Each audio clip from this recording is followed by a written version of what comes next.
د فساد سره د مبارزې په مخه د داخلي تفتیش د قاضیو د څار سیستم رامنځته کول.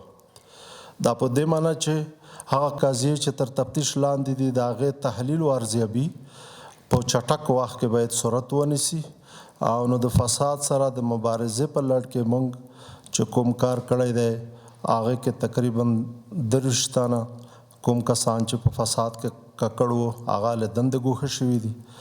2 دوسیې موږ هغه څارنوالۍ ته معرفي کړي دي او 1 کسانو ته تادیبي توصیه شوي دي یا کسر معاش شوي دي.